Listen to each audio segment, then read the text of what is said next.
is border control expert Henry Bolton and human rights lawyer Shoaib Khan. Henry, I'll start with you. Ascension is actually a deterrent, isn't it? Hi, Patrick.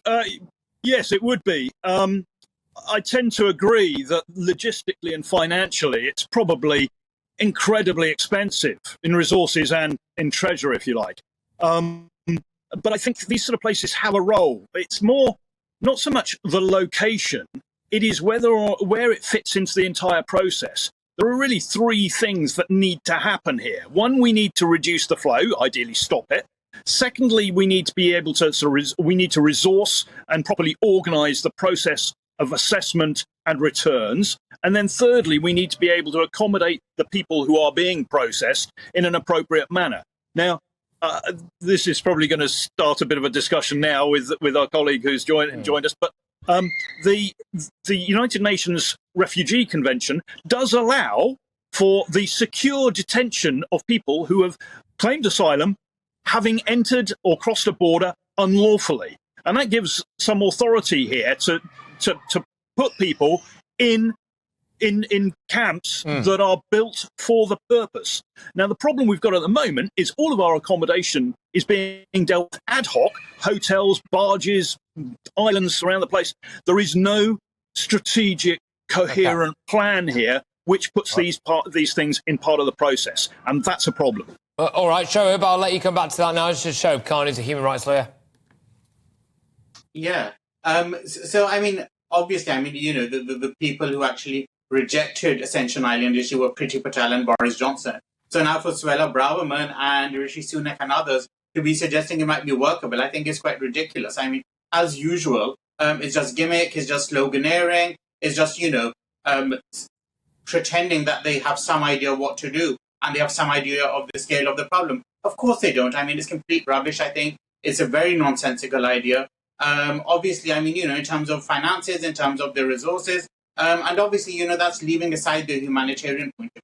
I think it's completely unworkable. And like I always say, and like people say, the main thing is these people are our responsibility. So, for instance, like, you know, obviously we had just last year, you know, in the past 18 months, hundreds of thousands of Ukrainians, you know, around the world who were settled and integrated into societies. So would we be happy to send Ukrainians to the Ascension Island? If not, then why not? What is the difference? And obviously, can I just hit back on that a little bit? I'm just going to come back a little bit on that, Shoaib, because I would say that the difference is that there is actually a war on in Ukraine. These people are genuine refugees, and we invited them in, and also a lot of them happen to be women and children. So, I mean, there are quite a lot of differences. I mean, Henry, what Shoaib said there is that they are our responsibility, these people. Yeah, but I would say that it is absolutely not for lawyers to decide or have an opinion in terms of their profession and their role in this as to whether or not this is workable. It is not for them or anybody else to say whether it is workable or not. Yes, we all have opinions about that, but in their role as lawyers, it is not their job. The job of the government is to make things workable, to develop policy, to pass laws, and to implement them. Now, well, that's an interesting point, though, because Shoaib, to be fair, it's all very well and good, Henry, saying, you know, it's not your job to decide if something's workable. I suppose it is your job to decide if something's legal. Yes.